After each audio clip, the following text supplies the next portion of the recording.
Hey dinosaurs, so today I'm going to be doing a short story time video. I had this story happen to me a few months ago at work and I thought it was pretty interesting and I feel like I learned something from it. It could have just been a crazy old man spouting random nonsense, but I thought it was a pretty good story that he told me and I wanted to tell you guys his story. This old man comes up to my store and while he's at the store he doesn't say anything to me. He ends up just looking at all the different popcorns that we have. I go back to cleaning and doing my own thing. When I come back to talk to the old man, he looks at me and goes, "You know, I actually met the owner of this store on a bus years and years ago before they even opened the first one, and he said that he really needed some investors for his store," but the old man goes, "Who's gonna buy popcorn when it's not at a movie theater? That's a stupid idea, like it's not gonna happen." In his heart, he said he believed that maybe it could work, but he didn't want to invest his money because he didn't want to lose his money. Now this store has like over 100 different locations all around the world, ignore my phone. It was the first time he ever saw the store inside of a mall and he was like, "That's crazy that like this store that this guy tried to get me to invest in on a bus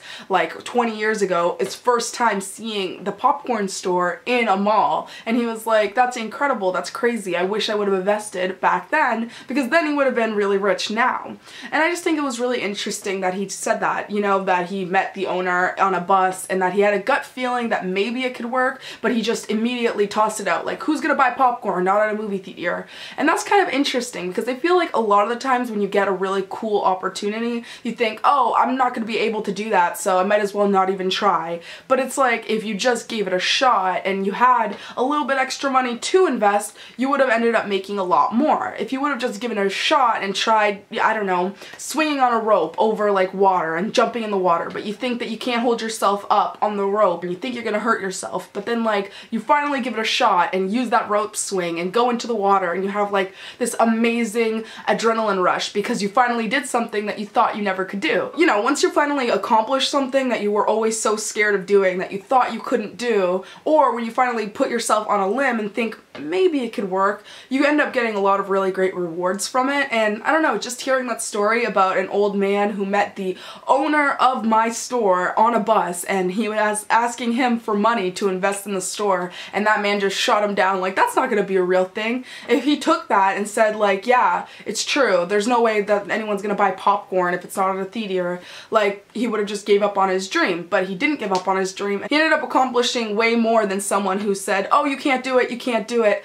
That person didn't really do anything, but this person gave it a shot and it ended up succeeding for him. So it's kind of cool to actually meet someone who is pretty much a hater on my store and then knowing that my store is in a bunch of different locations all across the world. Like, it's kind of like victory, you know? The small guy wins, you know? Don't listen to all your haters who say you can't do stuff because who knows, you could end up having 1,000 stores and then that guy on the bus who said you couldn't do it is gonna be like, "Wow, I should have invested in you." And I feel like a lot of people who give up on their own dreams end up shitting on other people's dreams because they think that, "Oh, I couldn't accomplish my dream, so, you know, you can't accomplish yours. I'm just trying to be real." But it's like, are you being real or are you just being mean because you didn't accomplish what you wanted to do? Something to think about because a lot of people are really easy to hate on someone and say mean things to them when they're down and they're low, but then once you're at the top everyone's like, "Oh, I was so nice to you, don't you remember I was like helped you off the floor that one time?" It's like, "Yeah, but you kicked me down onto the floor like 17 other times, so you think I'm gonna overlook the one time you helped me?"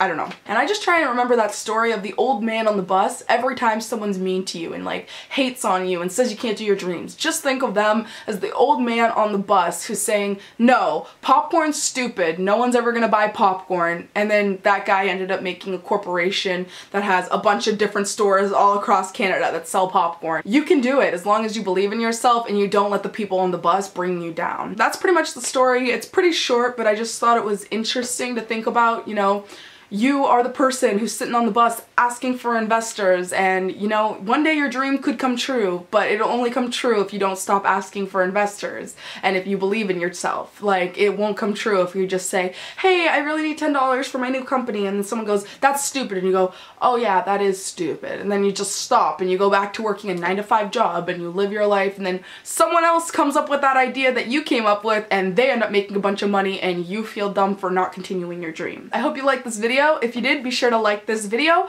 comment down below any other things that you guys want to see in the future. Sorry for not posting more often. I did take a month hiatus, but there was a lot to do in that month that went on, so that's why. I hope you guys still enjoy me and still want to be a part of the dino family. If you do, be sure to subscribe because all the dinosaurs are right here. Also, we have a new member to the dinosaur, I said that weird, a dinosaur family, and it's this guy. He's a little derpy, but I kind of absolutely love him. It's very soft. If you guys want, name him in the comments down below. I'm really bad at naming my dinosaurs. I only have that one named, which is Bill, but the red one and the blue one and this little guy still don't have names. So guys, come up in the comments down below. This will be the little Bronchiosaurus and this is the big Bronchiosaurus, and then Bill is the gray one, and then red T-Rex and blue Triceratops. So be sure to comment down below, and in the next video I will tell you guys what the names of our dinosaurs are, because I love naming my stuffed animals, but I'm honestly the worst at naming stuffed animals. Like, I'd probably call this guy,